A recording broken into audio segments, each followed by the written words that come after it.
সপ্তাহ দুয়েক আগে আমার বান্ধবী তার ফেসবুক পেজে পোস্ট করেছিল যে গরুর মাংস রান্না করেছিল সে দুধ দিয়ে। তো সেটা দেখে আমার মনে পড়ে গেল যে আমি অনেক দিন ধরে আসলে এভাবে খাই না। তো ও যেভাবে রান্না করেছে এটা তো একেবারে ইউনিক ছিল। তবে আমি যেভাবে রান্না করি বা আমার শাশুড়ির হাতে যেভাবে রান্নাটা আমি দেখে আসছি, আজকে আপনাদের সাথে সেই রেসিপিটা শেয়ার করব। 2 কেজি পরিমাণ গরুর মাংস নিয়ে এর মধ্যে আমি 3 চা চামচ লবণ আর উঁচু উঁচু করে এখানে আমি 3 চা চামচের মতো আদা রসুন পেস্ট নিয়েছি। তারপর এখানে আমি নিয়েছি ধনিয়া গুঁড়া, একদম উঁচু উঁচু করে 1 চা চামচের থেকে একটু বেশি ধনিয়া গুঁড়ো নিয়েছি। আর 2 চা চামচ এখানে দিয়েছি আমি সয়া সস। আর 2 টেবিল চামচের মতো আমি টক দই একদম ফেটে একটু পানি দিয়ে ফেটে নিয়েছি, তারপর মাংসের মধ্যে দিয়ে দিয়েছি। 2 চা চামচ এখানে আমি বাদাম কুচি দিয়েছি আর এখানে প্রায় 2 কাপের মতো এখানে পেঁয়াজ কুচি দিয়েছি। তারপর সবগুলো মশলা একসাথে মেখে নিয়েছি। যেহেতু আমার এটা ফ্রোজেন মাংস ছিল, তো আমার কাছে মনে হচ্ছিল যে মাংসটা হতে একটু সময় লাগবে।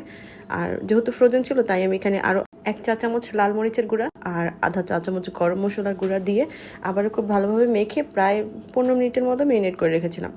তারপর চুলায় একটা প্যান বসিয়ে তার মধ্যে 1 চা চামচ ঘি ও পরিমাণ মতো তেল দিয়ে 8-10টা এখানে নিয়েছি গোলমরিচ, এলাচি, দারচিনি, তেজপাতা, একটা স্টার মশলা, একটা কালো এলাচ দিয়ে এখন একটু ভেজে নিয়েছি। অনেক বেশি ভাজবো না, জাস্ট হালকা একটু ভেজে নিয়ে তারপর এর মধ্যে আমি মাংসটা রেডি করে রেখেছিলাম সেটা একসাথে সব ঢেলে দিয়ে তারপর একটু নেড়ে চেড়ে নেবো। এই কাজটা করতে গিয়ে প্রথমে একদম অনেকখানি তেল ছিটে এসেছিল আমার হাতের উপরে, একটু সতর্কতার সাথে করা উচিত ছিল। মাংসগুলো সব কড়াইতে ঢেলে দিয়ে আমি প্রায় 5 মিনিটের মতো মিডিয়াম টু হাই হিটে খুবই ভালোভাবে মাংসটা একটু ভেজে নিয়েছি। এক্ষেত্রে মাংস থেকে অনেক বেশি পানি বের হবে, তাই আমি প্রথমে একটু হাই হিটে নেড়ে চেড়ে নিয়েছি। তারপর প্রায় 10 মিনিটের মতো আমি মিডিয়াম টু লো আঁচে ঢেকে রেখেছি। প্রায় 10 মিনিট পরে আমি ঢাকনাটা তুলে একটু নেড়ে চেড়ে দিয়েছি, এর থেকে হালকা পরিমাণ পানি বের হয়েছে। তারপরে মাঝখানে একটু নেড়ে চেড়ে আমি আরও 5 মিনিটের জন্য ঢেকে রেখেছিলাম। 5 মিনিট পর ঢাকনাটা তুলে নিয়েছি আর মাংস থেকে এখন অনেক পরিমাণ পানি ছেড়ে দিয়েছে। তখন এর মধ্যে আমি আর ঢেকে রান্না করিনি, এখন 5-6টা কাঁচামরিচ দিয়ে একদম পানিটা শুকিয়ে যাওয়ার আগ পর্যন্ত আর যতক্ষণ না পর্যন্ত তেলটা ভেসে ওঠে ততক্ষণ পর্যন্ত নেড়ে চেড়ে কষিয়ে নিয়েছি। আমরা কুরবানি ঈদের সময় যেটা রান্না করি সেটা একসাথে মেখে বসিয়ে দিই, সেটাতে আর এত কষানো লাগে না।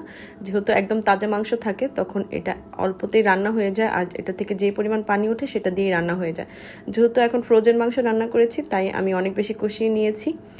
তো মাংসটা খুব ভালোভাবে কষানো হয়ে গেলে আর এটা থেকে যখন হালকা তেল ছেড়ে দিয়েছে তখন এর মধ্যে আমি প্রায় আধা কেজি পরিমাণ গরুর লিকুইড দুধটা দিয়ে দিয়েছি। ঘিয়ের চামচটা দিয়ে নাড়া দিয়েছিলাম তাই ওখানে একটু লাল লাল দেখা যাচ্ছে। তারপর একটু নেড়ে চেড়ে আমি এই গ্লাসটা দিয়েই আরও আধা গ্লাস পর্যন্ত পানি দিয়ে তারপর একটু নেড়ে চেড়ে দিয়েছি বলক তোলার আসার আগ পর্যন্ত। যখন দুধটা বলক চলে আসছে তখন এর মধ্যে আমি ঢাকনা দিয়ে আরও 20 মিনিটের মতো রান্না করে নিয়েছি। এই 20 মিনিটের মধ্যে আমি আরও 2বার ঢাকনাটা তুলে নাড়াচাড়া দিয়েছি আর 1 চা চামচের মতো চিনি দিয়েছি। এখানে চিনিটা অপশনাল, অনেকেই বলে চিনি দিলে তাড়াতাড়ি সেদ্ধ হয়ে যায়, তবে আমার কাছে কখনোই এটা মনে হয় না, হতেও পারে, সেটা দিয়ে দিয়েছি। তারপর এটাকে আরও বেশি সুস্বাদু করার জন্য, মাংসটাকে আরও মজা করার জন্য আমি 2 চা চামচ গুঁড়া দুধের সাথে 1 চা চামচ ঘি দিয়ে খুব ভালোভাবে মিক্স করে নিয়েছি, একটু মাওয়ার মতো তৈরি করে নিয়েছি।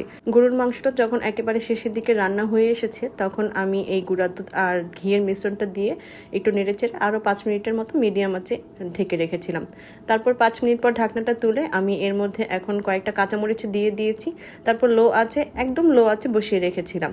আজকের এই গরুর মাংসটা দুপুরের আয়োজনে ছিল তাই আমি একদম লো আঁচে অনেকক্ষণ পর্যন্ত বসিয়ে রেখেছিলাম। এতে কাঁচামরিচের ঘ্রাণটা কিন্তু অনেক বেশি বের হয়েছিল আর অনেক বেশি সুস্বাদুও হয়েছিল খেতে। এখানে যে পরিমাণ মাংস রান্না করেছি এটা আমাদের আসলে 4 দিনের খাবার, আমরা এত মাংস একেবারে কখনোই খেতে পারি না। তাই এখানে 2টা ফ্রোজেন বক্স করে রেখেছি আর একটা বাটিতে আমি অল্প কিছু উঠিয়ে রেখেছি আর বাদবাকি যা ছিল তা আমরা দুপুরের সময় খেয়ে নিয়েছি। আজকের ভিডিওটা এই পর্যন্তই। সবাই ভালো থাকবেন, সুস্থ থাকবেন। আল্লাহ হাফেজ।